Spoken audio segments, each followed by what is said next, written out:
So, if you're just starting the adventure here, let me catch you up a bit. I'll be glossing over most of the adventure while providing some details at some pivotal points. To catch up on any of the missing adventures, just click here, right here, and it will take you to the start of that adventure. Through various spots, I will link the session in which I am describing, so make sure those annotations are on. So to begin, the party was invited to a will hearing of their late Uncle Tam. While none of them are blood related, he considered them his nephews nonetheless. Atlas, an Air Genasi rogue, Danner, a gnome cleric of Helm, Fel, an elven ranger, and Reese, a human fighter. Vague slips of paper soon led the party to a mysterious cave where they battled through many unnatural beasts. In the end, a new and weird technology was revealed, a way to store images or recordings in orbs. Tam calls them Prez orbs, as his image is suddenly revealed in one. He explains that through his last years he used all of his wealth he had accumulated and bought a large parcel of land from 2 countries. He leaves them with the impression of a place that they could develop should they desire it, a place where none are judged by the race they inherit, where tiefling and elf alike could live equally. The group immediately starts the venture around the land, where they encounter an undercover agent of the Unseen, an elite military organization of the country of Aerodenia. He tells them of the land, tries to win over half the party while pitting them against each other. In their journey, they discover something quite large in the main lake, but elect not to disturb it. Finally, after uncovering a copper mine and Danner nurses a hippogriff back to health, it comes to blows with the spy Tola. The party learns of another faction trying to claim the land or search for something, but not much else. After this, they elect to take a break. A small budding flame of an idea emerges. In secret, a kingdom will be born. After their 2-month stint, the group decides to meet up in the town of Javar, where the will hearing took place. Not all come back, as Reese stays home to comfort his sickly mother, but a new member of the party emerges. Alexander, the 13th son of a great house in Aerodenia, joins up. He helped Fel a couple years back, so when Fel was writing letters, one came to him and he left his house to join a life of adventure. A few others show up to help share the load and aid the party in this. Atlas went his own way and helped plant the seed for future political growth in Devon, the capital of Aerodenia. When the party reunited, they set back on the adventuring path, uncovering more caves, wyverns, magical mushrooms, a treant, an abandoned outpost that has been seemingly cursed, and at last, the Unseen.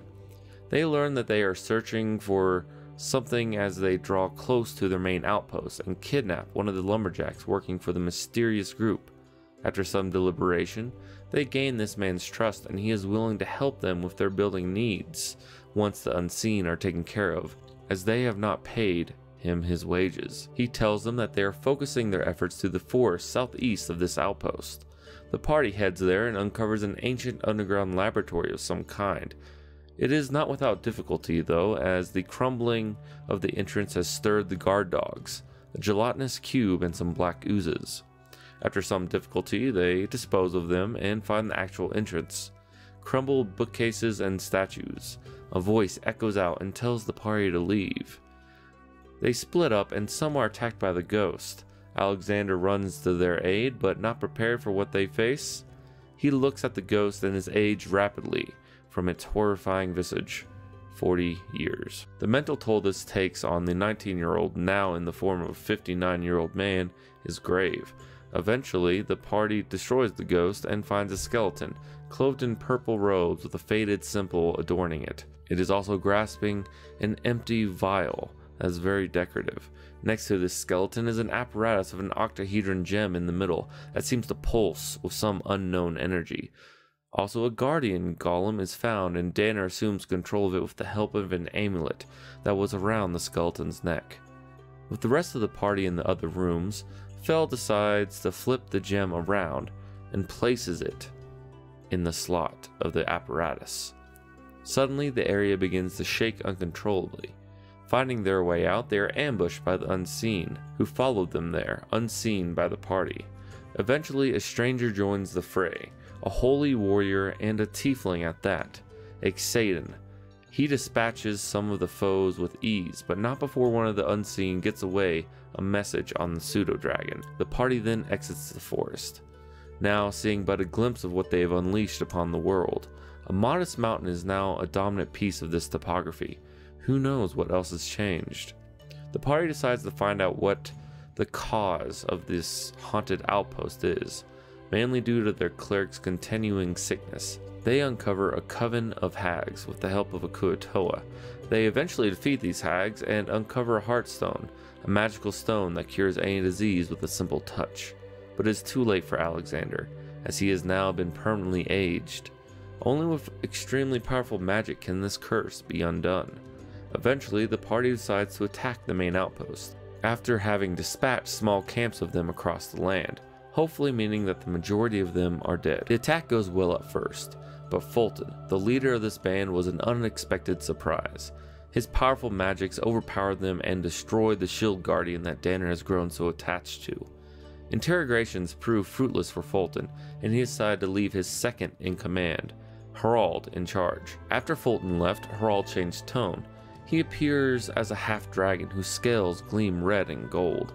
He strikes up a deal with the party, signed in blood. The party chooses to accept his deal with the collateral of their souls. He lets the party leave, and as they leave, something happens. He transforms into a dragon and burns all of the workers, lumberjacks and unseen alike, making it seem like a dragon attack wiped out everyone. After this, the party continues to search the land and uncovers goblins that have been kicked out of their homes by Fomorians.